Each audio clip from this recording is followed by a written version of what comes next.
안녕하십니까. 이번에 플래닛 섹션으로 한국말로 하게 되는 새로 시작하는 센터를 위한 AMC 탑이 가이드라인에 대해서 섹션을 시작하도록 하겠습니다. 저는 자장을 맡은 김주한이고요. 전남대병원이고요. 저랑 같이 자장을 맡으실 선생님은 유철웅 선생님으로 지금 앉고 계십니다. 제가 세 연재를 소개하고 그리고 유철웅 선생님이 두 연재와 Q&A 섹션을 진행해 주셨으면 감사하겠습니다. 안철민 선생님 아직 안 오셨죠? 예. 저기 안철민 선생님이 지금 오고 있는데 안정민 선생님 오고 있는데 좀 늦으신다 해서 두 번째부터 먼저 시작하도록 하겠습니다. 두 번째 연자신데 제목은 하트팀 진료 및 서류 작성이시고요. 아사 메디컬 센터의 안지은 선생님이십니다. 부탁드리겠습니다. 안녕하세요. 서울아산병원 심장병원 운영지원의 안지은 간호사입니다. 심장통합진료 운영과 기록 작성 가이드에 대해서 말씀드리겠습니다. 탑의를 시작하기 위해서는 하트팀을 구성하고 실시기관 신고와 보건의료 인력을 신고해야 합니다. 모든 기준은 고시에 있는데요. 저희 병원에서 운영하고 있는 고시 내용과 그다음에 저희 병원에서 가지고 있는 노하우들 말씀드리겠습니다. 심장 통합 진료를 거쳐서 시술 여부를 결정해야 한다고 하는데 그 고시 내용에는 순환기내과 분과 전문의 2명, 흉부외과 전문의 2명, 마취통증의학과 영상의학과 각각 1명 이상이 필수로 들어가야 한다고 되어 있습니다. 저희 병원 같은 경우에는 가용한 의사를 가능한 가장 많이 넣어놨습니다. 사실 여기에는 대면 진료하고 부득이한 경우 화상 진료를 하도록 하였는데 부득이한 경우가 운영하다 보니까 너무 많았어요.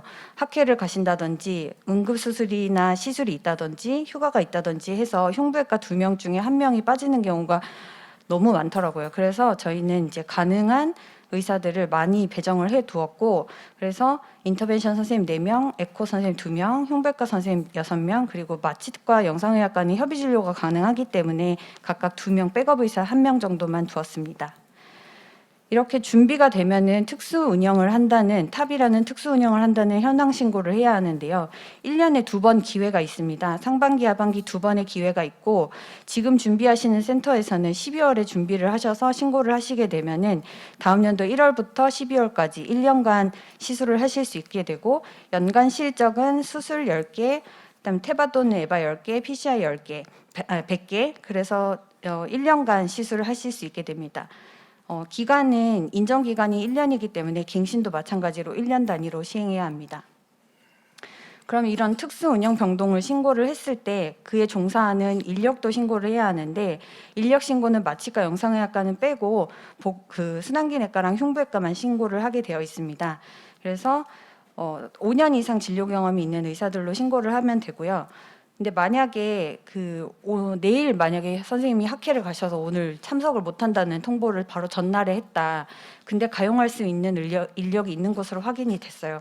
그러면은 지체 없이 즉시 신고하시면 됩니다. 보통 신고하면은 한두 시간 이내에 승인이 되기 때문에 바로 신고하면은 다음날 통합진료에 참석하실 수 있습니다. 실제로 통합진료를 시행하고 기록하는 방식인데요. 복지부에서 요청하는 것은 별지에 나오는 서식과 100% 일치하도록 세팅하기를 요청을 해요. 처음에 저희가 세팅을 했던 것은 조금 이제 약간 저희 병원의 서식에 맞추어서 신청을 했었었는데 이렇게 서식을 이제 제출을 했더니 보류 판정을 받았었습니다. 그래서 저희 IT 개발하는 팀하고 한 서너 차례 미팅을 해서 100% 일치하도록 세팅을 했고 한 2달 정도 동안 한 66건 정도의 케이스를 보완 작업을 해서 신청을 했었는데 이번에는 100% 일치한다고 해서 별도로 연락을 받은 것은 없었어요. 100% 똑같이 이게 법정 서식이기 때문에 100% 일치하게 세팅을 요청을 해가지고 이들이 요구하는 거는 대면 진료 필수 인력의 서명이 모두 한 기록지에 포함이 되어야 대면에서 진료한 것으로 인정을 해줄 수가 있다. 각계 전투로 이게 각자 사인을 한 거는 대면했다고 인정할 수가 없다는 거고 통합진료 당일의 기록 작성이 반드시 완료되어 있어야 한다는 게 원칙이었습니다. 그러면 밸브 사이즈랑 타입은 통합진료 할 때는 결정이 안 되어 있는 경우가 많은데 이런 경우는 어떡하냐? 별지 서식에 보면은 실제적으로 최종 치료 방침 및 결정 사유 아래에 시술 계획이 써 있는 경우 시술 계획이 써 있어요. 여기에 보면은 이렇게 통합 진료를 해서 타비로 결정된 경우만 쓰라고 되어 있기 때문에 이 경우는 이제 심평원에서 최종 수정하는 시간에 대해서는 약간의 여지를 주는 것이 아닌가. 이거는 저희 같은 경우에도 타비를 시술하기 직전에 밸브 타입이랑 사이즈를 결정하는 경우가 많아서 통합진료 당일엔 저장이 다 안 되고 마지막 날 그 시술하기 전날이나 시술 당일날 아침에 저장이 되어도 이거에 대해서 심평원에서 별도로 통보 온 경우는 없었습니다. 실제로 저희 병원에서 세팅한 통합진료 기록지인데요. 100% 일치하게 세팅이 되었고 여기에 보면은 이제 에코 같은 경우에는 그 대동맥판 면적이 45일 이내에 측정된 값이어야 한다고 되어 있는데 그러면은 워크업하고 퇴원했다가 시술 날짜를 잡고 재입원하는 경우에 45일 초과된 경우에는 어떡하냐? 그러면 에코를 다시 해야 되냐? 에코방이 이렇게 밀리는데 또 하냐? 그건 아니고요. 저희 같은 경우에는 시술 당일날 환자를 캣방으로 내려서 밸브 에이리아만 재측정하고 있습니다. 그것도 인정이 돼요. 그리고 스테이지 같은 경우에는 이제 D1에 해당하는 경우에는 별도로 서식을 제출하는 것은 없고 D2, 3에 해당하는 경우에는 도부타민 스트레스 에코라든지 3 같은 경우에는 TTE 같은 것들을 추가로 제출해야 합니다. 고시 내용에 보면은 이제 그 밸브인 밸브도 허용을 하고 있는데 한 번만 생애 최초 한 번만 급여를 인정한다라는 문구가 있습니다. 그래서 2015년 6월 1일에 선별급여가 적용이 되어 있기 때문에 2015년 6월 1일 이전에 했던 타비를 받으신 분들은 전액 본인 부담으로 했기 때문에 그때 이전에 했던 분들은 급여 적용이 가능합니다. 이번에 저희 병원에서 이제 있었던 환자분 중에 13년 11월에 12월 AS로 타비를 시행했던 분인데 이분 같은 경우에 이번에 이제 그 12월 AR이 생겼습니다. 보건복지부 고시의 적응증에는 니아 클래스 2 이상의 증증 대동맥 판막 협착증 환자를 대상으로라는 문구가 있는데 그러면 이분은 이제 AR인데 이게 되느냐 심평원에 질의를 넣었습니다. 밸브 인밸브로 허용을 해줄 수 있는 거 아니냐. 최초 진단은 이 환자가 AS였고 이게 프로스테틱 밸브 페일리어인데 안 되냐 했더니 심평원에서 심장 통합 진료를 시행하고 2013년에 첫 시술 당시에 심장 초음파 결과를 첨부를 해서 보험 급여로 청구를 해달라는 응기관을 주었습니다. 이게 환자분들한테 많은 혜택이 될 것 같습니다. 지금 가장 핫 이슈가 되는 부분이 이제 재논의 부분인데 의견이 불일치됐을 때는 재논의를 시행하라고 합니다. 한 분씩 참여하고 환자 담당 그 주치의가 한 명 참여하도록 되어 있고 이때에도 불일치를 하게 되면은 심초음파 전문의의 판단에 따라서 최종 합의된 치료 방침을 정하도록 되어 있습니다. 그리고 흉부외과 전문의 선생님이 환자의 면담을 요청하는 경우에 동의 서명이 최초 통합진료 기록 일자와 다른 경우가 종종 생기는데 이런 경우에는 이제 그 첫 통합진료에서 흉부외과 전문의 선생님이 비동의로 작성을 하게 되면 재논의를 반드시 해야 하고 인폼드 컨센트라고 동의를 하시겠다 하면은 이제 재논의가 필요가 없게 됩니다. 재논의 기록도 별도의 양식이 반드시 필요하게 되어 있어서 이렇게 그 재논의 기록으로 작성을 하고 최초 통합 진료 시에 작성했던 기록을 함께 제출하도록 되어 있습니다. 저희 병원에서도 아직까지 재논의가 된 경우는 한 케이스 정도 있었었는데 환자분이 이제 너무나도 강력하게 타비를 원하는 경우가 있어가지고 환자분이 뭐 인폼드 컨센트 하에 이제 결정을 할 수 있도록 이렇게 충분한 정보를 제공하고 이렇게 재논의를 했던 기록이 있었습니다.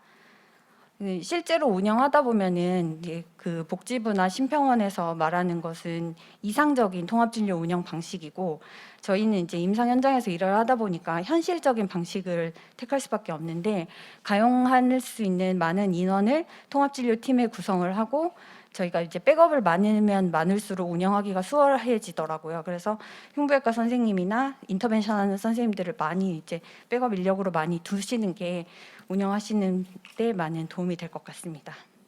경청해 주셔서 감사합니다. 네, 고생하셨습니다. Q&A는 마지막 섹션에 할 것 같고요.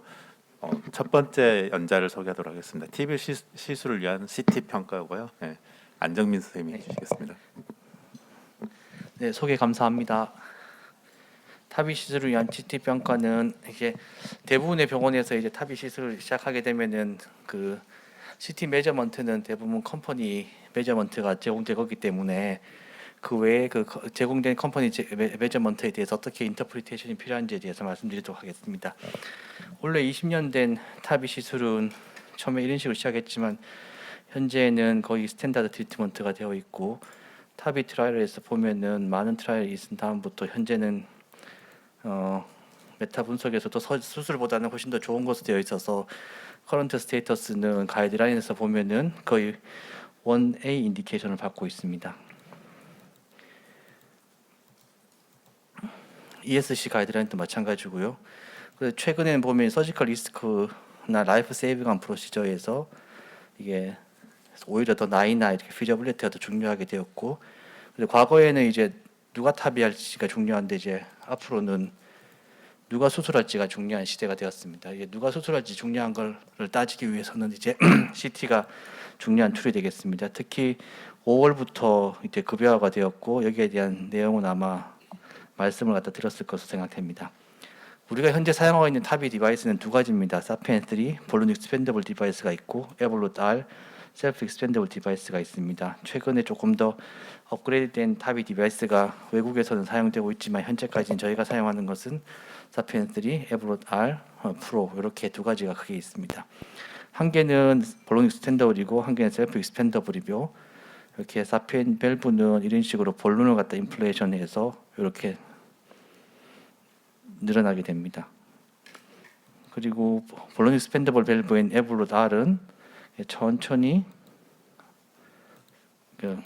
스스로 펴지는 파워에 의해서 이렇게 펴지게 되게 되겠습니다.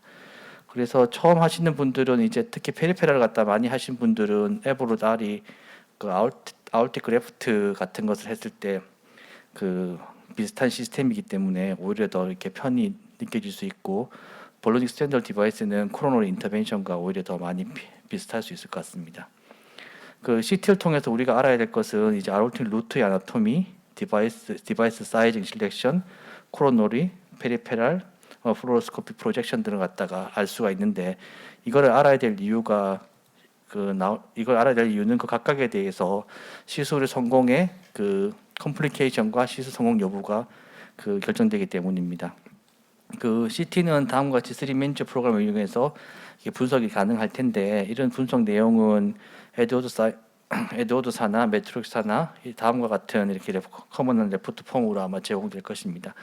여기에 대해서 중요하게 봐야 될 것을 말씀드리도록 하겠는데 저희 아산병원에서는 예전부터 내려오듯이 다음과 같은 컴포넌트에 대해서 각각 저희는 인하우스에서 레포트를 만들고 CT를 갖다 분석하고 있습니다. 하트 팀이 있고 CT 분석은 지금은 사우디아라비아에서 온 고사디란 닥터가 맡아서 모든 걸 하고 있습니다. 그래서 이런 타비 시술에서는 메이저 컴플리케이션이 애뉴러스 럽처, 컨덕션 디스터번스, 파라벨 리키지, 코로너리 옵스트럭션, 베스큘러 컴플리케이션, 엠볼리즘 같은 것들이 있는데 이런 것들은 각각 CT를 통해서 매저된 밸브 사이즈와 그리고 밸브의 칼시피케이션 그리고 코로너리 하이트 그리고 어프로치 베슬의 아나토미를 갖다 CT를 통해서 분석함으로써 이런 컴플리케이션들을 갖다가 줄일 수 있습니다. 특히 밸브의 사이즈가 중요한데 밸브가 오버 사이즈가 되면은 퍼머넌트 페이스메이커 리스크가 높을 것이고 혹은 아orta 럽처가 생길 수가 있습니다. 우리 병원에서 생긴 유일한 한 아ortic 럽처 케이스인데요. 환자는 사망했던 케이스입니다. 혹은 언더 사이즈가 되면 다음과 같이 심한 파라벨 리키지가 생기거나 아주 심할 경우는 이렇게 LV에 밸브가 동동 떠다니는 이런 일이 생길 수가 있습니다. 그래서 이런 아울틱 디바이스 사이징을 위해서는 아울틱 밸브 컴플렉스를 갖다가 애뉴러스 레벨만 보는 것이 아니라 사이누스 그리고 리플렛, 애뉴러스, LVOT까지 다 분석을 해야 됩니다.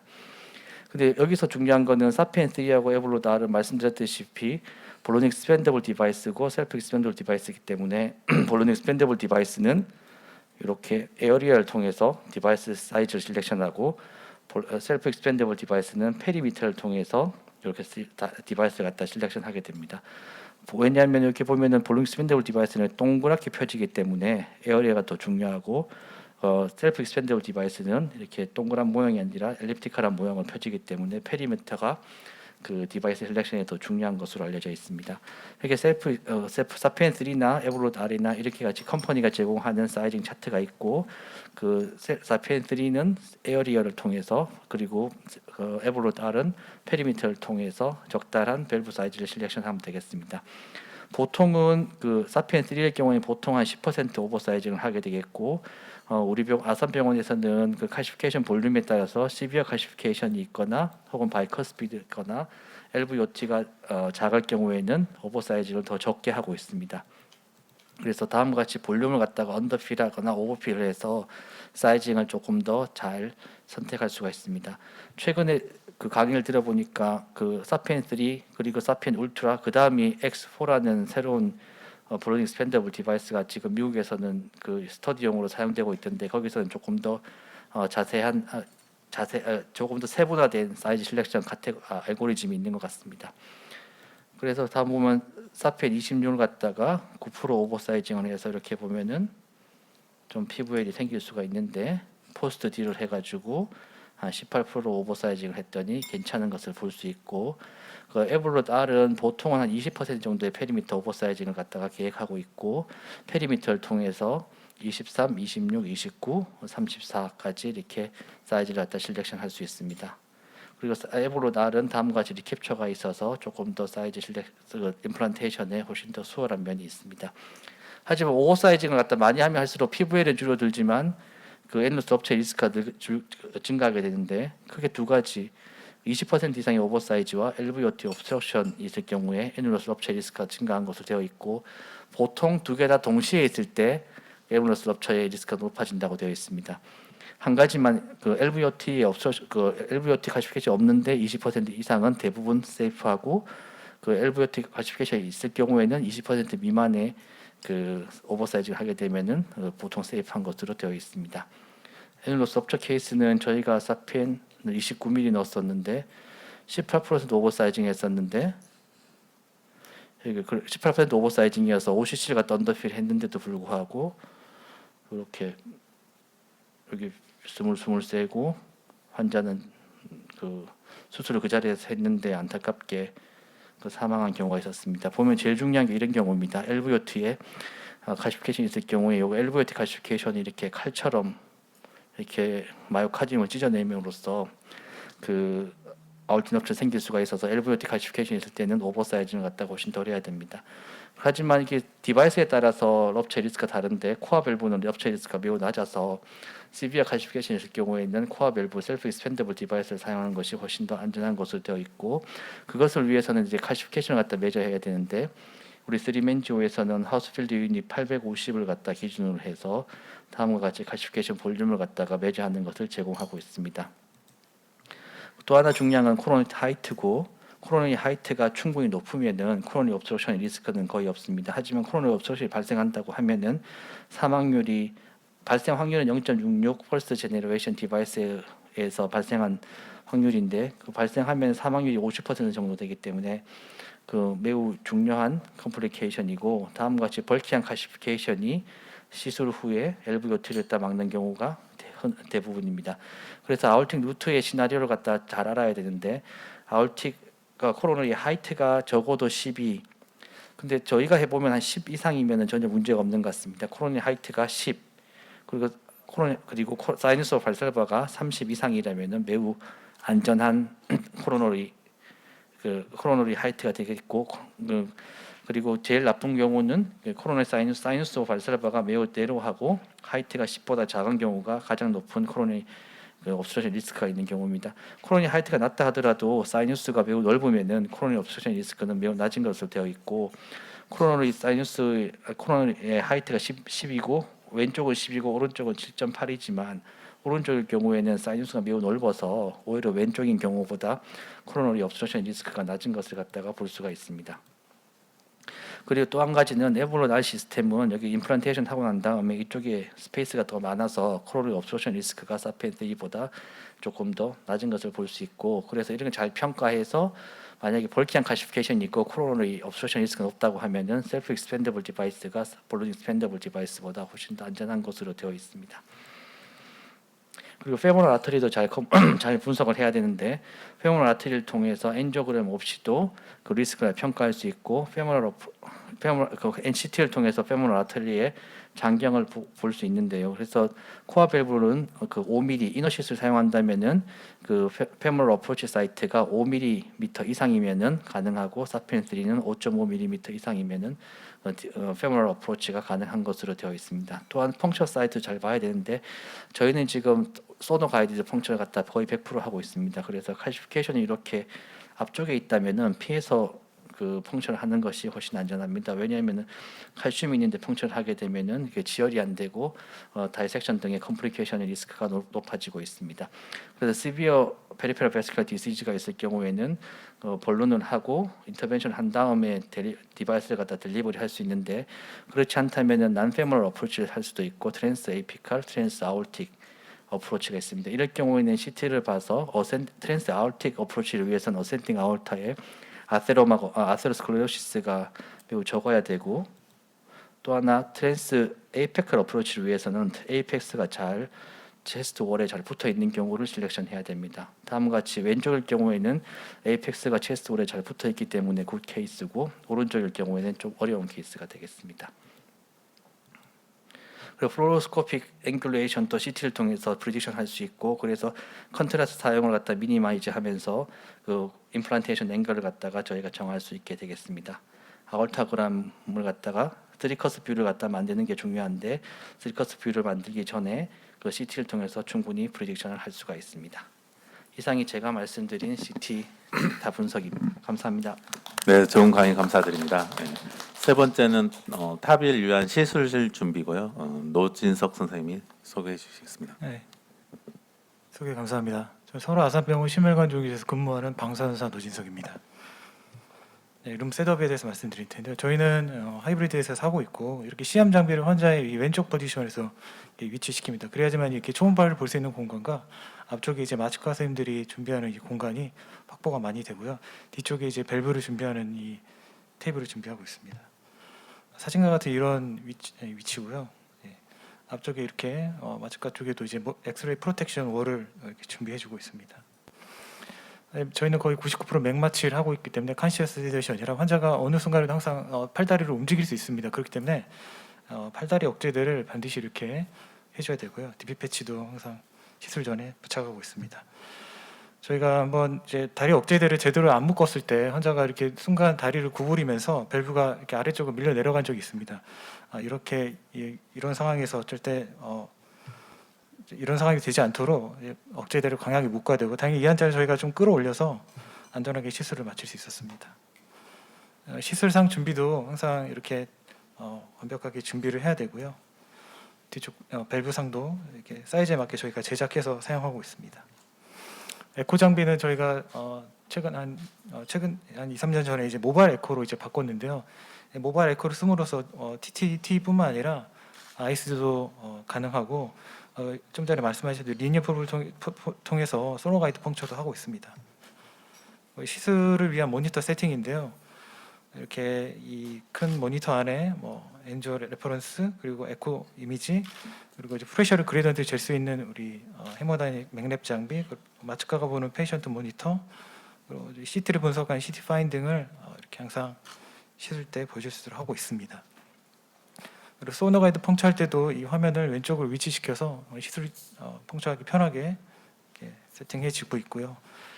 프리클로즈는 저희는 14프렌치까지는 하나 싱글 퍼클로즈로 하고 있고 16프렌치 이상부터는 더블 프로글라이드 이렇게 X자 타입으로 하고 있습니다.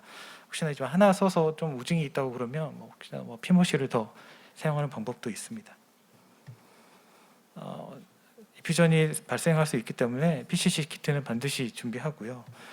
그리고 이렇게 수술로 전환될 수 있는 가능성이 항상 있기 때문에 이런 에크모와 이런 펌프 장비를 백업할 수 있도록 심폐기실과 스케줄을 항상 공유하고 있습니다. 컨트라스트 인젝터에 관한 내용인데요. 저희 인젝터 장비는 이런 장비들이 있는데 이 장비들은 보통 150cc만 이렇게 충전할 수 있고 이거를 다 쓰면 다시 분리해야 되는데 이 에이시스트 장비는 100cc지만 재충전할 때 이게 커넥터를 분리할 필요가 없습니다. 그래서 저희 탑에 할 때는 저희 반드시 에이시스트를 하는 걸 하고 있고요. ACS를 사용하면 이 인젝터 라인을 통해서 프레셔 센서도 측정할 수 있긴 한데 아무래도 조영조가 있기 때문에 좀 프레셔가 언더 에스티메이트 되기도 합니다. 그래서 저희는 픽테일이 들어가는 카테터보다 약간 한 사이즈 큰 시스를 써서 새드 포트로 컨티뉴어스 BP 모니터링을 하고 있습니다. 인젝션 볼륨에 관한 내용인데요. 같은 조건으로 인젝터를 해도 이렇게 사이너스가 큰 환자는 잘 보이지 않고 이렇게 사이너스 작은 환자는 좀 과하게 조용되는 면이 있습니다. 그래서 저희는 이 사이너스를 기준으로 뭐 25mm 근처 작은 사이너스는 10cc 정도 인젝하고요. 이렇게 거의 뭐 35 이상, 40mm 이상 되는 굉장히 라지 사이너스 환자들은 좀 조영제 조건을 좀 많이 하고 있습니다. 그 외에는 저는 15mm 정도 사용하고 있습니다. 페이싱 내용인데요. 보통 이제 피머럴로 들어가는 페이싱 카테터는 라이트 하트 커브 IVC용으로 사용하고 있고요. 주글라로 들어갈 때는 SVC 60도 커브 이 카테터를 사용합니다. 볼륨 타입이 있긴 한데 현재 국내는 잘 공급이 잘 안 되는 것 같고요. 그렇게 이런 제너레이터에 따른 또 페이싱 리드에 따른 여러 가지 커넥터가 있기 때문에 사전에 잘 준비하는 게 중요합니다. 요즘 이제 LV 페이싱을 많이 하는데 LV 페이싱 할 때는 이런 엘리게이터 타입 케이블을 사용해야 되고요.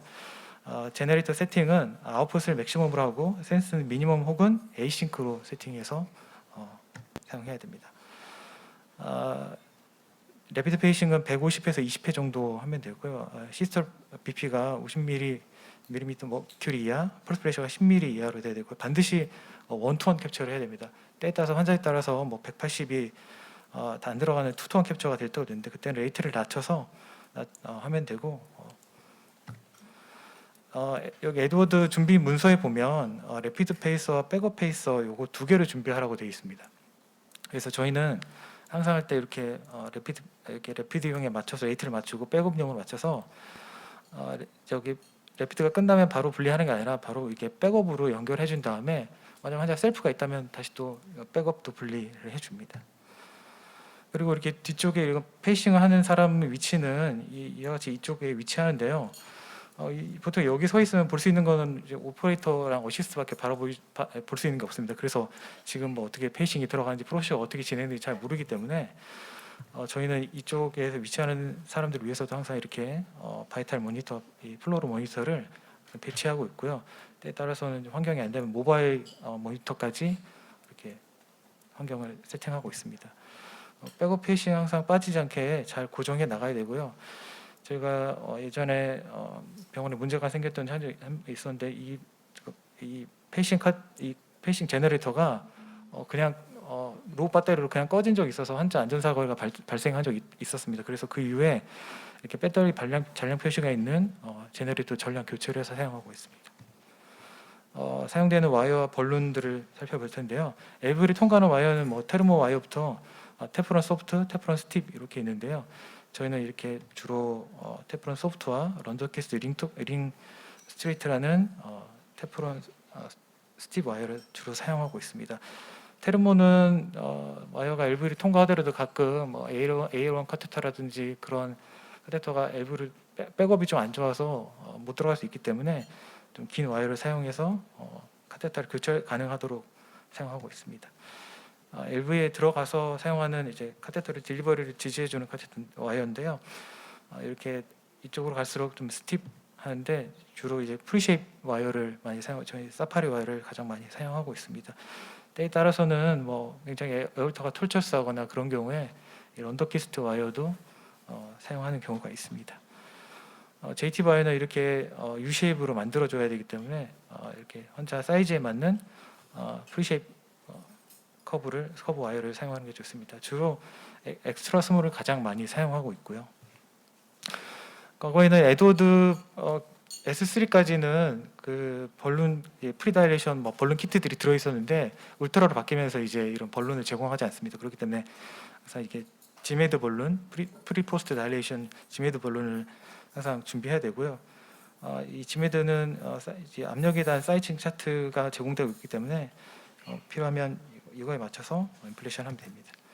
그리고 이게 아까 전에도 밸브 케이스에서 이제 non compliant 벌룬 사용했었고 때에 따라서는 이렇게 언더 익스펜션 때 이 non compliant 볼륨 사용하는데 이 non compliant 볼륨 사용할 때는 이렇게 50cc 시린지와 인디플레이터를 시리얼에 연결해서 하는 이런 방법을 알고 있어야 됩니다. 그리고 액세스 사이트에 컴플리케이션이 생길 수 있기 때문에 저희는 항상 이렇게 페리페럴 볼륨과 딜리버리를 준비합니다. 이렇게 시술이 끝나고 풍자 사이트에 다이섹션 같은 게 생겼을 때 다시 와이어를 SFA 넣고 CT로 분석한 사이즈에 맞게 벌룬을 해줘서 문제 없이 지혈을 잘 맞출 수 있습니다. 저희는 이제 픽테일을 넣는 시스를 7프렌치를 넣기 때문에 여기다 이제 빼고 안세를 바로 넣은 다음에 와이어를 꽂고 벌룬을 바로 시행해 줍니다. 그리고 코로나리 프로텍션을 할 때도 있고 때에 따라서 침리까지 해야 되기 때문에 그에 따른 코로나리 디바이스도 항상 준비합니다. 저희는 하이브리드 방에는 저희 이런 인터벤션 물건들이 랜딩되지 않기 때문에 항상 이렇게 모바일 카트로 준비하고 있습니다. 가능하면 저희도 이제 초반에 한 3년은 캣방에서 했었는데요. 현재는 지금 하이브리드에서 하고 있습니다. 하이브리드에서 하는 좋은 점이 항상 마취과 오픈하트가 가능한 이런 마취 장비들이 세팅되어 있고 이런 수술 기구들이 항상 준비되어 있기 때문에 가능하면 하이브리드에서 하는 게 가장 좋다고 생각합니다. 네, 그리고 그런 시술 테이블에서 수술하는 선생님들이 되게 불편하기 때문에 최대한 그 환경을 맞춰주기 위해서 이런 스크린 홀더라든지 인터벤션 하다가 또 수술로 전환될 때 불편 없이 잘 이렇게 세팅해 주는 게 중요하다고 생각합니다. 이상 발표를 마치겠습니다.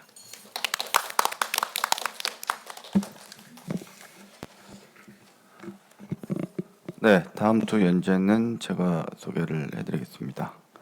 이게 보니까 Q&A 시간이 10분밖에 안 되는데요. 앞선 연재들처럼 시간을 잘 지켜주시기 바랍니다.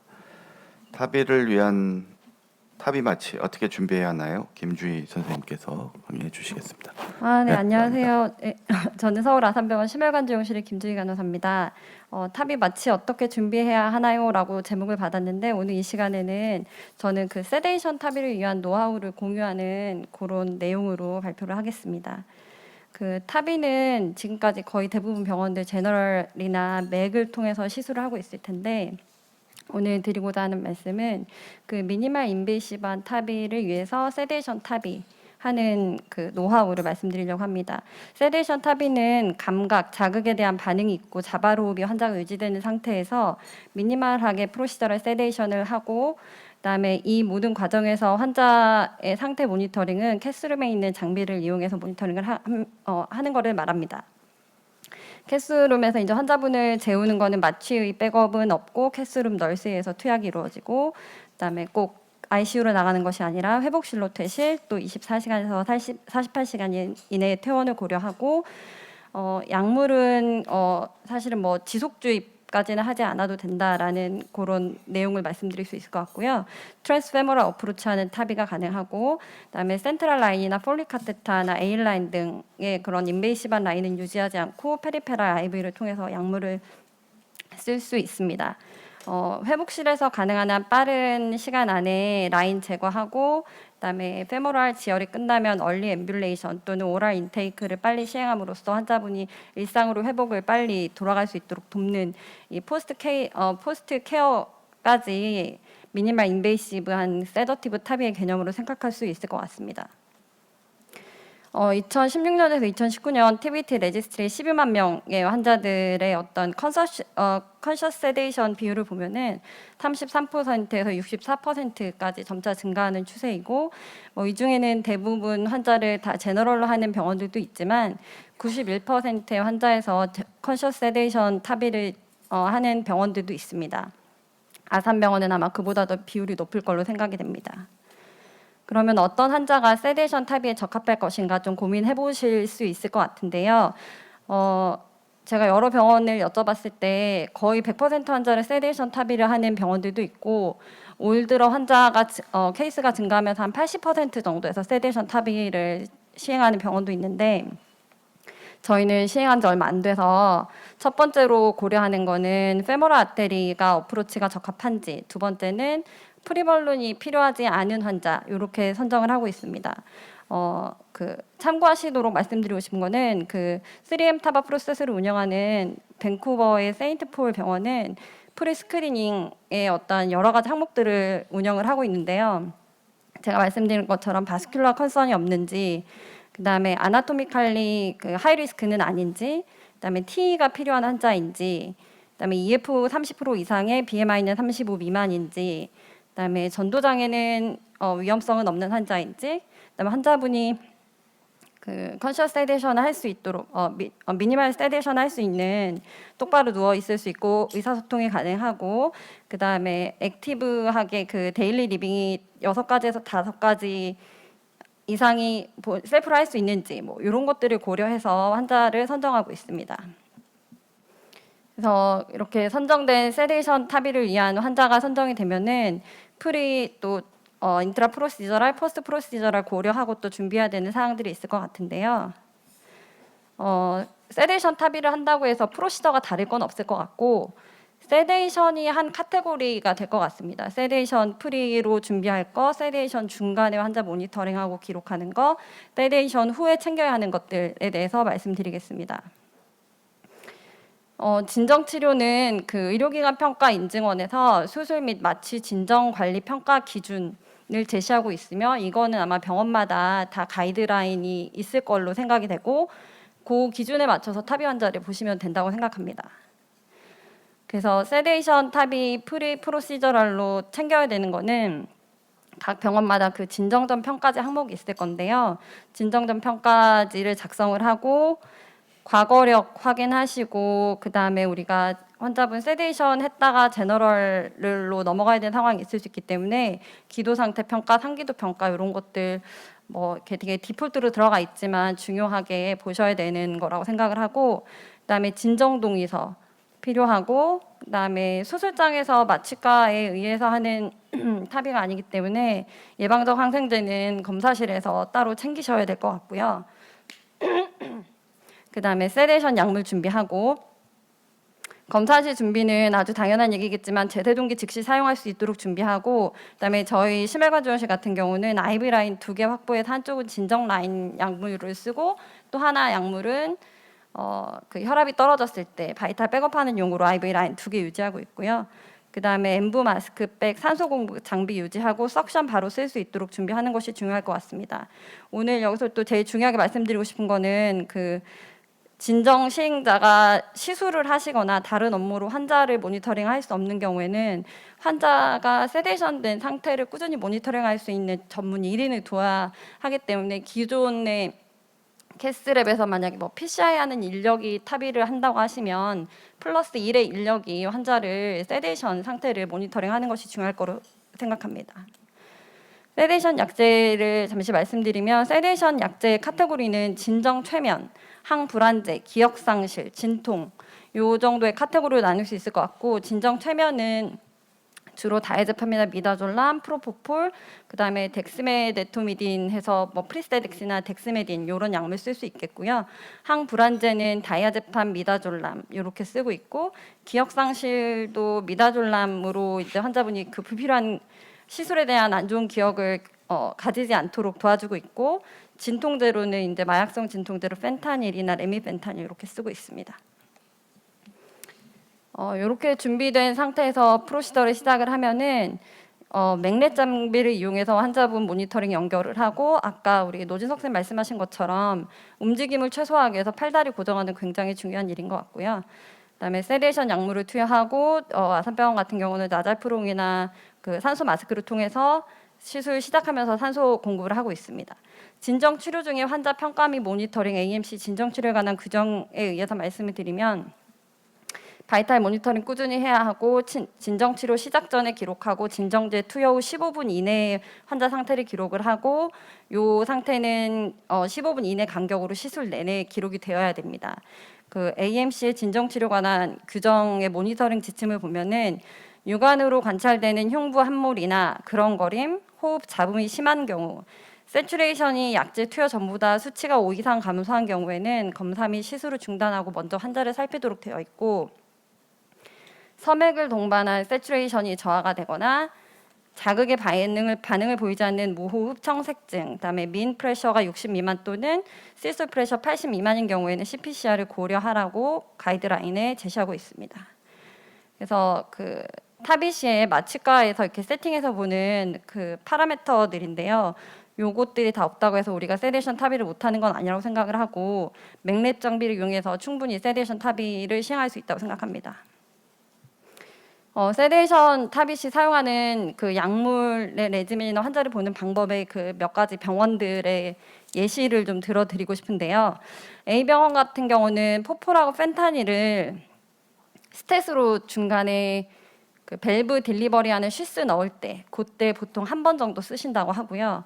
한 번 투약을 하시면은 대부분 프로시저가 약효 시간 안에서 끝난다고 합니다.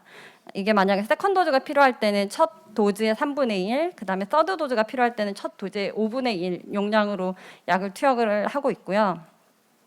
B병원 같은 경우는 미다졸람이랑 펜타닐도 이것도 마찬가지로 볼루스를 쓰고 계시고 여기 같은 경우는 페모럴 아터리 펑처 하는 때부터 약을 먼저 펜타닐을 주고 그다음에 미다졸람 1에서 3ml 정도 쓰시고 그다음에 쉬스 들어갈 때 메인 쉬스 들어갈 때 그때 추가적으로 펜타닐을 더 쓴다고 합니다. 그다음에 C병원 같은 경우는 포포를 TCI 펌프를 이용해서 약물 주입을 하고 요거는 펑처 전부터 환자를 진정을 먼저 해서 시술 시작부터 끝까지 약을 지속 주입을 쓰고 있고요. AMC 같은 경우는 마취과의 의견을 참고로 해서 레미펜탄이라고 덱스메딘을 저희도 컨티뉴어스하게 시작부터 끝까지 주입하고 있습니다.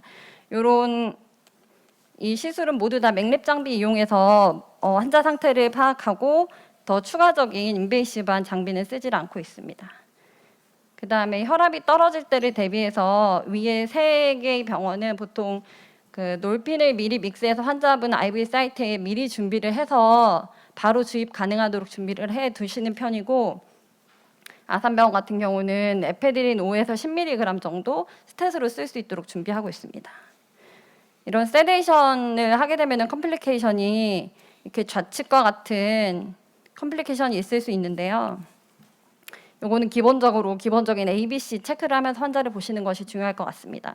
에어웨이 페이턴시 체크하고 필요하면 헤드 틸트, 친 리프트 또는 저스트러스트 방법을 통해서 환자가 에어웨이 페이턴시를 유지할 수 있도록 하고 그다음에 B 브리딩 체크를 하시고 서큘레이션에 문제가 있으면은 수액을 투여하고 약제를 준비할 수 있도록 해서 환자를 보실 수 있을 것 같습니다. 그래서 세데이션 타비 후에는 진정 후 회복 평가를 하게 돼 있는데요. 이거는 참고하시고 지금 대부분은 다 ICU로 환자분 나가고 있는 걸로 알고 있기 때문에 추가적으로 이 포스트 회복 평가는 ICU로 나가면 필요하진 않습니다.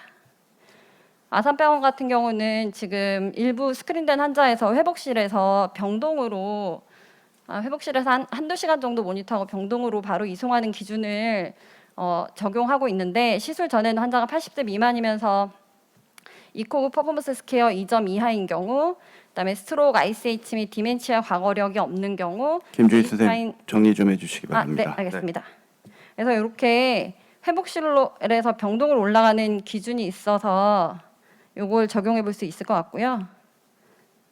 결론적으로 말씀드리면 세데이션 타비가 캐스를 밀력 주도로 가능하다. 그다음에 세데이션 타비 할 수 있는 스크린된 환자가 필요할 것 같고 그다음에 진정 치료 카테고리를 세데이션 타비에 적용시킬 수 있을 것 같다로 말씀드릴 수 있겠습니다. 경청해 주셔서 감사합니다. 다음은 이승환 선생님께서 타비 전후 심초음파 무엇을 봐야 하나에 대한 내용으로 강의를 해주시겠습니다. 네, 소개 말씀 감사드립니다. 저는 서울 아산병원 심장내과 이승아입니다. 저는 지금 심장 초음파를 전문으로 하고 있고요. 오늘 말씀드릴 내용은 이제 타비 전후로 어떤 초음파를 이제 좀 신경 써서 보셔야 될지에 대해서 준비를 해보았습니다. 저는 내용을 일단 3가지 카테고리로 준비를 해보았는데요. 아마도 이제 이번에 고시 기준이 적용되면서 어떤 환자들을 이제 잘 셀렉션을 해야 될지 좀 더 고민이 많이 되실 것으로 생각이 됩니다. 그래서 프리 플래닝으로 어떤 에코 검사를 고려해야 되고 어떤 것을 보아야 될지 그리고 타비 중에 어떤 모니터링을 해야 될지 그리고 포스타바 팔로업에 대해서도 설명드리도록 하겠습니다. 인디케이션을 저희가 잘 알고 계실 것입니다. 그래서 아까 고시 기준에서도 보셨겠지만 뭐 D1, D2, D3에 해당되는 그 시비어 AS 환자들이 이제 저희 타비의 대상이 될 것으로 생각이 됩니다. 그래서 사실 이제 에오릭 밸브 Vmax가 4.0이 넘고 그런 이제 하이 그레디언트 AS 환자들에게서는 뭐 거의 고민의 여지가 없으실 것으로 생각이 됩니다. 그래서 증상이 있는 환자들이 대상이 돼서 저희가 탑의를 진행을 하고 있고 증상이 없다 하더라도 이젝션 프랙션이 50 미만으로 떨어져 있는 환자들은 인디케이션에 해당되겠습니다. 문제는 이 로 그레디언트를 보이는 AS 환자들일 텐데요. 데피니션은 이제 에어리 밸브 에어리아가 1.0 미만이면서 Vmax가 4.0 넘지 않거나 프레셔 그레디언트가 40되지 않는 환자들이 해당이 됩니다. 그래서 이런 경우에는 이제 이젝션 프랙션에 따라서 D2 로우 플로우가 해당이 되거나 파라독시얼 로우 플로우 D3 이렇게 두 환자군으로 나눠 볼 수 있을 것입니다.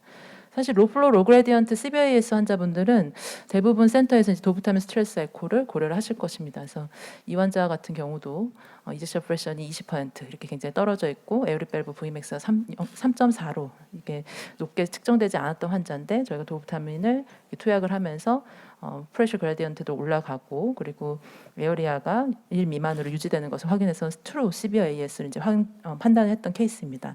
이때 주의하셔야 되는 것은 이제 도브타민 스트레스 에코가 미치는 이제 세이프티인데요. 이 환자 같은 경우는 이제 저희 10 마이크로그램까지 이제 들어가고 투약 중단이 됐는데 VPC가 굉장히 많이 지나가기 시작합니다. 그래서 이런 경우에는 굉장히 모니터링을 철저히 하시면서 이런 부정맥이 발생할 경우에는 즉시 중단을 하시고 환자의 세이프티 먼저 챙기셔야 될 것 같습니다. 다음은 이제 가장 논란이 되는 파라독시칼 로플로 로그레디언트 CVAS 케이스입니다. 이 환자 같은 경우는 LV 챔버 디멘전이 31mm밖에 되지 않는 굉장히 스몰 LV를 갖고 있었던 환자고요. 저희가 이제 이 스트로크 볼륨을 재서 그것을 기록을 남겨야지 이제 D3로 저희가 이제 평가를 받을 수가 있는데 이럴 경우에는 두 가지 방법을 사용해 볼 수 있습니다. 바이플레인 메소드와 그다음에 컨티뉴티 이케이션인데 바이플레인 메소드를 이제 먼저 프리스크리닝으로 생각을 하고 이제 에코를 접근을 하셔야 됩니다. 그래서 이 스트로크 볼륨이 굉장히 일견 보기에도 굉장히 작은 LV 캐비티를 보이면은 스트로크 볼륨이 작을 것이다라고 생각을 하셔야 되고요. 이 환자 같은 경우는 이제 LVOT 미드 캐비티부터 LVOT까지 굉장히 플로우 어셀션이 심한 환자입니다. 이런 환자들은 저희가 컨티뉴티 이케이션을 사용했을 때 굉장히 스트로크 볼륨이 오버 에스티메이션이 되기 때문에 이런 환자들을 잘 고려해가지고 로플로 로그레디언트 CVAS 환자들을 놓치시면 안 됩니다. 그리고 이런 환자들에게서 증상이 있느냐 없느냐가 또 저희가 그 그레이딩을 나누는데 굉장히 중요한 지표가 되겠습니다. 그래서 심텀 여부를 보기 위해서 우리가 엑서사이즈 에코도 고려는 할 수는 있습니다. 하지만 이 상황을 굉장히 고려해야 되는 게 환자분들이 굉장히 고령이기 때문에 이것을 할 수 있을지에 대해서 좀 충분한 논의가 필요하고요. 이것으로 결론이 나지 않을 때는 칼슘 스코어 링을 이제 CT로 칼슘 스코어링을 해가지고 CVAS에 합당한 소견인지를 생각을 해볼 수가 있습니다. 고시 기준에 따라서 스트로크 볼륨 인덱스를 반드시 기록을 하셔야지 이제 보험을 받으시는데 문제가 없겠습니다. 그다음에 저희가 TE도 이제 저희가 많이 시행을 하는 센터 중에 하나인데요. 뭐 이렇게 뭐 몰폴로지도 보고 이제 볼 수 있지만 간혹 정말 CT가 시행되지 못하는 케이스들이 있습니다. 이 환자도 굉장히 그 혈력학적으로 불안정했기 때문에 좀 이머전시 탑의로 넘어갔던 환자고요.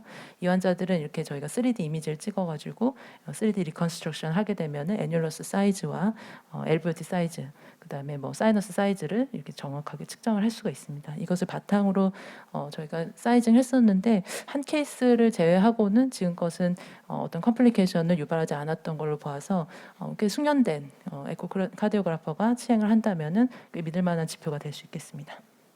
다음은 이제 시술 중에 어떤 것을 보아야 될까 이것에 대한 이제 문제인데요. 뭐 앞서 계속 말씀하셨지만 저희 병원도 2016년부터 미니멀리스트 어프로치로 진행을 하고 있기 때문에 사실 TE는 거의 하고 있지 않습니다. 근데 만약에 이제 시작을 하는 이제 센터라면 저는 이니셜 러닝 피어리어드 동안에는 세이프티가 굉장히 중요한 이슈이기 때문에 TE를 하고 풀 세데이션 하시는 것을 초반에 고려를 하시다가 점점 케이스를 미니멀리스트 어프로치로 바꾸시는 것이 필요할 것으로 생각이 됩니다.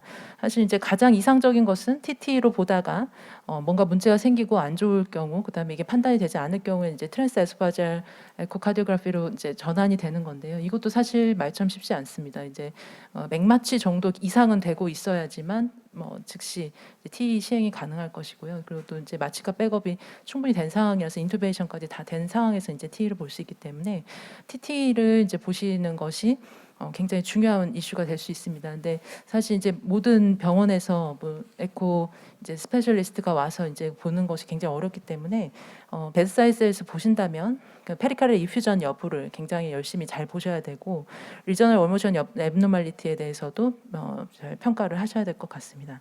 뭐 저희도 이제 몇 가지 이제 경험이 쌓이면서 이렇게 타입 A 다이섹션이 생긴 경우들도 있었고 또 이제 이퓨전이 막 차가지고 봤는데 이제 에어리 루트 컨투전이 된 경우도 있었고 또 한 가지 RV 페이싱을 위해서 넣었던 리드가 이제 RV 럽처를 일으키면서 이퓨전이 찬 경우도 있었습니다. 근데 굉장히 뭐 임상적으로 저희가 판단하기에는 이미징이 중요한 게 아니고요. 그래서 환자 이게 그 PCC를 하셨는데 이제 블러드 컬러를 반드시 잘 보시고 비너스 블러드인지 아니면은 그 아테리얼 블러드인지를 잘 보신 다음에 이거는 상황이 굉장히 심각한지 아니면은 컨저바티브 케어로 가야 될지 이것을 좀 고민하시는 것이 필요할 것 같습니다.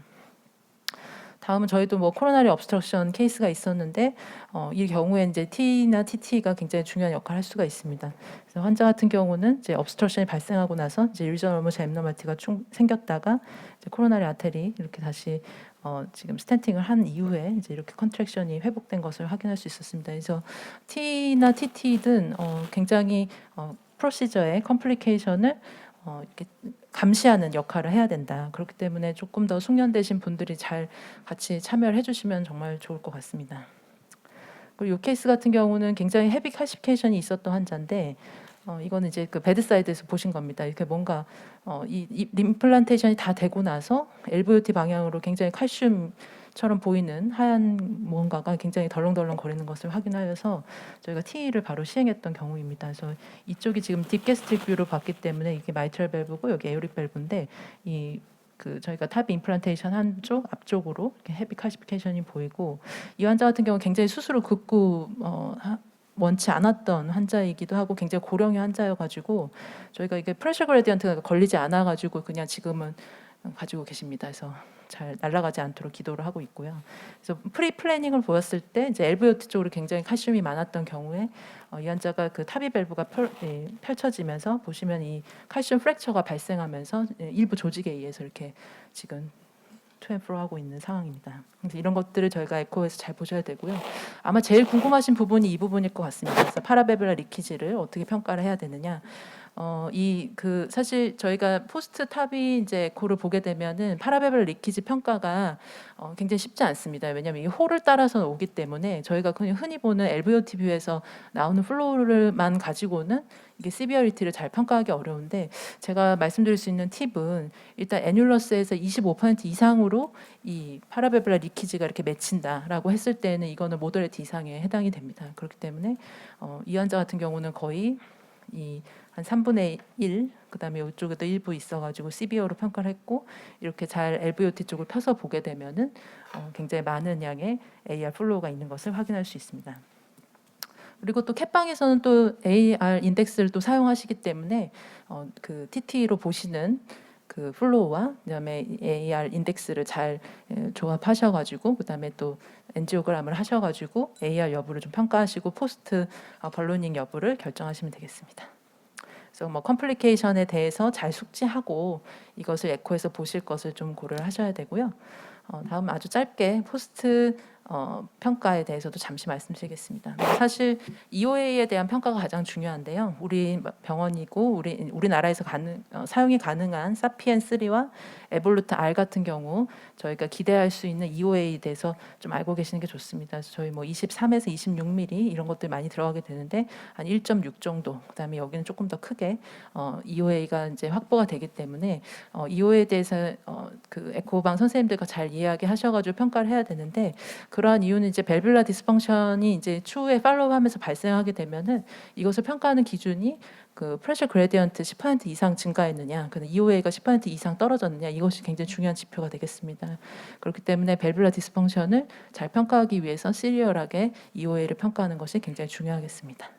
그래서 뭐 TE든 TT든 이 세이프티와 가장 연관이 있고 이것을 잘 보시는 스페셜리스트와 잘 논의하시면서 세이프티를 확보하시는 것이 가장 중요하겠습니다. 네, 경청해 주셔서 감사합니다. 네, 수고하셨습니다. 5분의 패널 선생님이 와 계십니다. 하상진 선생님, 김원장 선생님, 이정훈 선생님, 이태환 선생님, 박한빛 선생님. 오늘 이 5개 연재 주제에 대해서 질문이나 코멘트 있으면 해주시기 바랍니다. 김원장 선생님부터 먼저 할까요?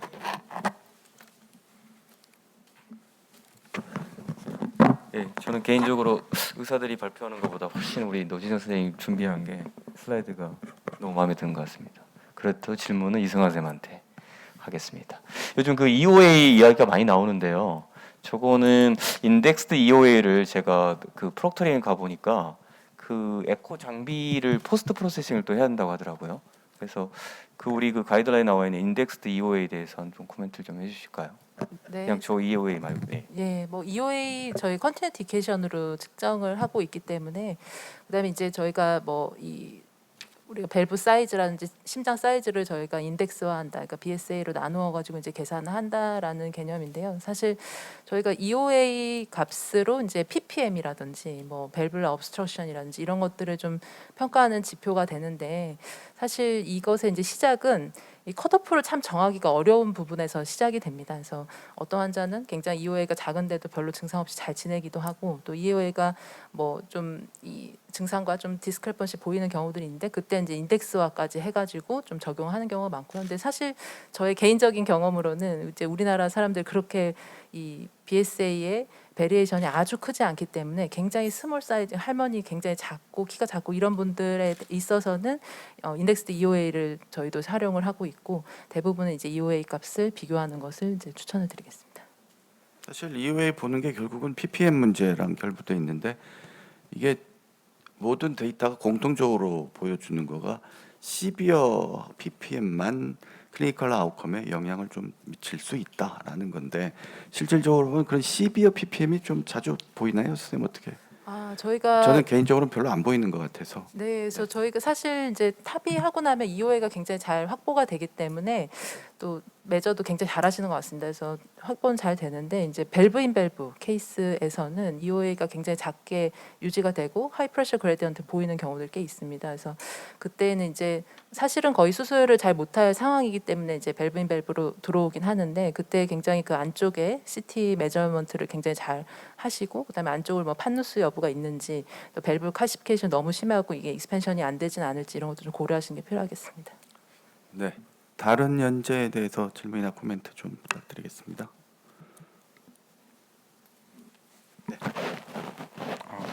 그 강의 너무 잘 들었고요. 또 노진석 선생님, 김주희 선생님 강의 잘하시네요. 정말 아주 임프레시브하고 너무 쉽고 쏙쏙. 아직 저는 타비를 못 해봐서 관심 분야에 타비가 한 15년간 있었는데 일단은 항상 배우고 가는 입장에서 오늘같이 쉽고 쏙쏙 들어오는 강의 너무 좋았습니다. 감사합니다. 저도 잘 들었고요. 제가 했을 때는 거의 맥 맞춤했는데 근데 맥이랑 왜 세데이션 탑이랑 입원 기간 차이가 날 수 있나요? 거의 저는 마취가에 없는 거 빼고는 똑같은 프로시저 같은데 왜 2, 3일 더 빨리 퇴원할 수 있는지 궁금해가지고요.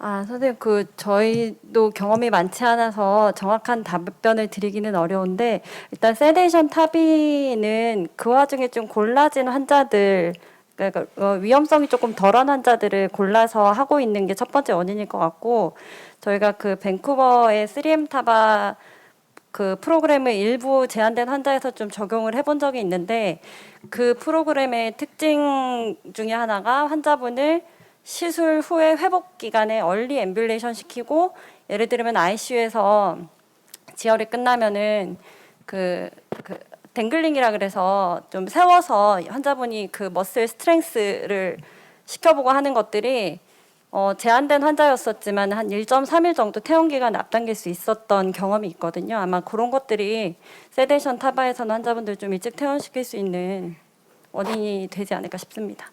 그쪽 팀들이 same day discharge 한다고 막 자랑하거든요. PCI만. same day. 탑이. 그쪽에서 탑, 예 맞습니다. 네, 탑이 네. same day 탑이 디스차지를 한다고 자랑하는데 뭐 굉장히 제한적인 환자들한테서 할 거라는 생각이 들고 하나 궁금한 게 아산병원은 맥이나 세데이션 누가 하나요? 간호사 맥- 선생님들이 하나요? 아니면 마취과 선생님들이 하나요? 맥은 마취과 선생님들이 하시고요. 세데이션 탑의는 이렇게 많지는 않았지만 그 심혈관정실 간호사들이 이제 그 교수님들의 오더를 통해서 몇 시행하고 퍼센트 정도 있습니다. 되나요? 그러면 선생님 많지는 않습니다. 지금 올해 들어서 시행하기 시작했고요. 저희 뭐 이제 한 20명 미만 정도로 시행해서 이제 시작하는 단계입니다. 그러니까 세데이션 탑의를 하게 되면 뭐 여러 가지 그 잘 세팅이 되면 괜찮은데 또 하나 이제 맥하고 마취과 선생님 들어오고 안 들어오고의 네. 차이가 또 이제 수가를 발생시키고 안 시키고의 문제도 있더라고요. 그래서 그런 문제는 어떻게 해결하고 있나요? 안 받나요? 네, 수가는 알았습니다. 추가적으로 받지는 않습니다. 알겠습니다. 나오신 김에 그 비 떨어질 때 타병원에서 놀핀 쓰는데 에페드린 네. 쓰는 거는 마취과 의견을 반영하신 건가요? 예, 아니면 맞습니다, 선생님. 저희도 그 마취과 선생님들이 맥탑이 하실 때 주로 이제 밸브 벌룬이나 밸브 넣고 일시적으로 혈압이 오르지 않을 때 먼저 쓰시는 약이 에페드린이고 그게 한 5에서 10ml 정도 쓰시면은 약효가 금방 나타나기도 하고 또 효과가 또 금방 떨어지기도 하고 그래서 저희가 세데이션 탑이 준비할 때 약물에 대해서 의논을 드렸는데 예, 그 정도 말씀해 주시더라고요. 저도 나오신 김에 또 한 가지만 좀 질문 드리겠습니다. 저희가 사실 세데이션 탑이 하는 세데이션의 컨선은 페이션트 컴포트보다는 좀 프로시저럴 서세스에 많이 주의를 하게 되는데 특히 또 버런 익스펜더 밸브 많이 쓰시는데 네. 라피드 페이싱 할 때 갑자기 네. 환자가 어웨이크 되면서 좀 뭐 큰 이슈가 아니더라도 뭐 마이너한 이슈가 있었는지 경험적으로 좀 궁금합니다. 꼭 재워야 되느냐 하는 부분을 고민을 해서 환자분께 협조를 구하고 그 재우지 않고 한 적이 있거든요. 그랬을 때 환자분이 그 페모럴 펑처 사이트나 뭐 쉬스 들어갈 때 이럴 때 통증은 크게 호소하지 않으셔가지고 꼭 재워야 되나 안 재워도 되나 하는 순간이었는데 레피드 페이싱 할 때 사실은 이제 환자분이 그 카디악 아웃풋이 떨어지면서 그 세레벨 퍼퓨전 떨어지니까 아이볼 데비에이션 되면서 이렇게 좀 넘어가시긴 하더라고요. 그래서 이제 그거를 좀 이렇게 눈으로 보고 있는 것 자체는 환자분도 그렇고 저희한테도 그렇고 그래서 좀 재우는 게 필요하겠다는 생각이 들긴 했습니다. 그 A 병원이 J 병원 같은데요. 저희 그냥 뭐 무조건 다 세데이티브 하지 뭐 맥이나 제너럴 걸어본 적이 없고요. 그 말씀하신 페이싱 하는 정도는 잘 버팁니다 환자들이요. 뭐 이렇게 이미 멘탈이 있는 상태에서도 그런데 이제 이게 3번 정도 반복되면 이제 그 다음에 컨버전을 할 거라고 해서 느끼기 때문에요. 보통 이렇게 이제 페이싱이 3번이 들어갔다 그러면 이제 한 번 참죠. 저희는 이제 참고 이제 환자 얼굴 올라올 거니까 잡아 뭐 이렇게 하고 그러고 나서 한 몇 초 기다렸다가 이제 다시 환자 누우시면 다시 이제 시작할 수 있고요. 그래서 한 번에 그렇게 이렇게 하시는 분은 거의 없고요. 뭐 그냥 이제 한 번 했는데 실패해서 2번 하고 그다음에 3번째 하려는 순간은 뭐 좀 컨버전 할 거라는 그 생각을 갖고 오퍼레이터가 좀 기다려줘야 되는 상황이 있습니다. 제일 중요한 거는 페이싱 타임이죠. 네. 페이싱 타임 길어지면 환자가 네. 실제하잖아요. 네. 그러면 뭐 그거는 환자가 뭐 참으라고 해도 안 되는 거니까 네. 페이싱 타임 짧게 해라라는 거고 한 번 하고 두 번째 할 때 텀을 충분히 가지라는 거고 그래도 불안하시면 그냥 환자 묶어 놓으세요. 그러면 됩니다. 예. 다음 질문이나 코멘트. 그 우리 안지은 선생님께 좀 질문 하나만 드리겠습니다. 하트팀 그 아까 제논이 말씀 주셨는데, 네. 그러니까 제논이가 그러니까 서전하고 그다음에 인터벤셔널 카디올로지스트하고 이게 어그리가 안 되면 제논이를 해야 되는 거잖아요. 네. 근데 서전하고 어그리가 됐어요. 네. 근데 에코카디오 선생님하고 어그리가 안 돼. 네. 는 경우도 있어요. 실제로. 그때는 어떻게 되나요? 일단 전원 동의가 필수이기 때문에 네. 한 명이라도 동의가 되지 않으면 재논의를 그럼 해야 무조건 됩니다. 재논의인가요? 네. 아산병원에 그런 경우가 있나요? 이승현 선생님. 이게 사실 불일치할 때는 그 심창 초음파 전문의의 의견을 따르게 되기 때문에 이게 아니 그러니까 사실 좀 서전하고 인터벤션 카디올로지스트하고 불일치가 되면 네. 중립적인 에코 선생님들의 의견이 이제 그걸로 중요하게 결정하겠다라는 건데 네. 두 분이 의견이 맞았어요. 이거 탑의해야 되는데 근데 에코 선생님이 나는 그렇게 생각 안 하는데 이런 경우들이 있을 수 있으니까. 아니 근데 네, 두 번째는 에코 선생님이 결정하는 게 아니라 그러니까. 그 과의 두 높으신 분과 담당 교수님이 결정을 하는 거고 거기에서 브리치가 됐을 브리치가 때 되면, 자, 심장 초음파 하신 분이 결정을 하기 때문에 지금 그 두 번째로 들어오는 순간 심장 초음파 선생님의 의견은 묵살되죠. 아 그런 건가요? 이쪽 그다음에 과장과 이제- 이쪽 과장과 이쪽 담당 교수가 결정을 되기 때문에 네, 네. 그래서 고시는 그렇게 된 것 같아요. 네. 그래서 거기서 브리치 됐을 때 세 번째는 심장 초음파 하신 분이 결정을 하게 되기 때문에 뭐 그 경우에는 그냥 그쪽으로 전가를 하시는 게 저 한번 뭐 판단해 보시든. 저도 그렇게 하려고 그게 하고 제일 좋을 것 있습니다. 같습니다. 네, 알겠습니다. 또 안지현 선생님 그 AR 환자가 그러니까 심평원에서 해준대요 급여를? 아직 시술 날짜가 잡히진 않았는데 네. 그쪽에서 답변을 처음에 보건복지부에서 먼저 답을 줬는데 보건복지부는 일단 청구는 해봐 이렇게 예. 답을 근데 안 줬고 청구해도 안 될 거예요. 근데 왜냐하면 심평원에서는- 그게 스테노틱 컴포넌트가 없이 퓨어 AR이 되면 그 사람들이 그 IF에 안 맞거든요. 그래서 안 그래도 그게 보험 이슈에 나왔었는데 네네. 저 혹시 저는 그 컨펌이 된 것처럼 말씀하셔서 근데 그건 조금- 그쪽에서는 일단은 애초에 시비어 AS로 진단이 됐었고 이 환자가 탑의를 했는데 이 탑의 밸브의 페일리어로 봐줄 수 있으니 청구를 페일리어 해보라고. 원인 중에도 그러니까 스테노틱 없이 퓨어 AR 그러니까 AR AR 인, 컴포넌트만 네. 돼 있는 이 케이스라고 제가 들었거든요. 네. 이게 그래서 그거는 한번 일단 청구를 저희가 일단 과에서는 한번 해보고 아니, 삭감이 되더라도 한번 그거는 해보겠다고. 이미 청구하라고 결정 났고요. 청구했는데 그것을 보험을 해줄까는 아직 심사가 네, 안 들어갔기 네, 때문에 네. 결정이 아직, 안 났습니다. 네, 네. 그래서 지금 그 상황은 이제 아산에서 발빠르게 청구를 좀 해주시고 네. 나중에 이제 결론을 받으면 삭감되면 저희가 알려드리도록 그렇죠. 그렇게 따라서 할 하겠습니다. 문제고요. 아직은 그 진행 중인 걸로 알고 있습니다. 아마도 삭감될 겁니다. 네. 그 시작하는 센터 입장에서 그렇게 우리 협진을 하는데 여러 팀들이 모이는데 이게 뭐 백업을 많이 두신다고 하는데 뭐 센터마다 백업을 못 두는 경우들도 있거든요. 여러 선생님들이 많이 참여할 수 있는 아산병원이나 이런 경우들은 스태프들이 많아서 그렇게 되는데 딱 맞아 있는데 그 스케줄 맞추기 어려운데 그렇게 했을 때 좀 잘 참여하거나 그걸 비껴가거나 하루에 시간차를 둔다든가 이런 협진을 잘 유도하거나 그런 사인을 잘 받아낼 수 있는 그런 노하우나 이런 것들이 있나요? 저희도 처음에는 흉부외과 의사 선생님들이 그렇게 많이 참여할 수 있는 인원이 없었어요. 그게 전문의 자격을 취득하고 5년의 수술 경험이 있어야 하기 때문에 그래서 딱 2명만 세팅을 했더니 여러 문제가 생겼었는데 그때 당시에는 그 선별급여 시절이었었고 최근에는 이제 그렇게 돼서 여러 명의 선생님들을 배정을 할 수가 있었었는데요. 지금 같은 경우에는 이제 많은 선생님들이 해당이 돼서 그렇게 넣었었거든요.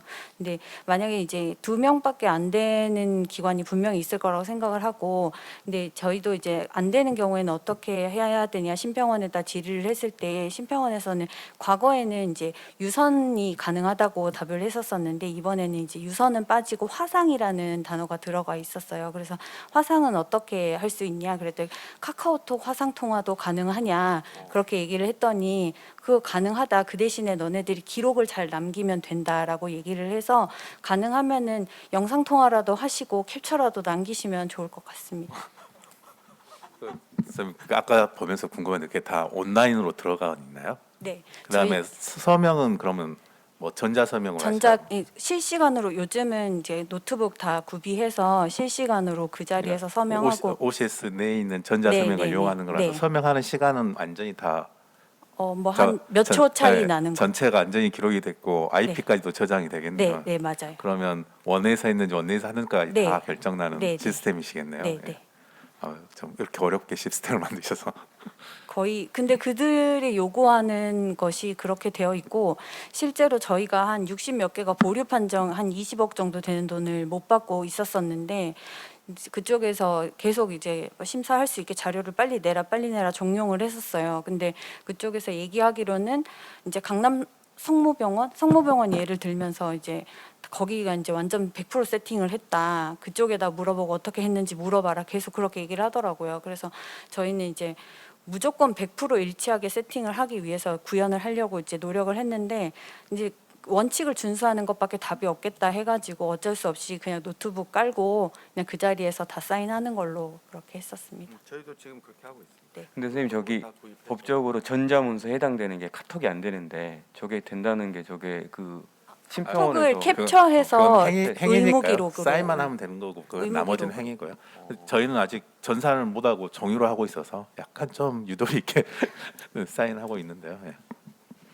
예, 뭐 유익한 얘기들이 많이 오고 갔습니다. 더 궁금하신 사항이나 뭐 코멘트 우리 플로어에서도 혹시 있으면 얘기해 주시고 없으면 다음 세션을 위해서 여기서 마치도록 하겠습니다. 예, 감사합니다.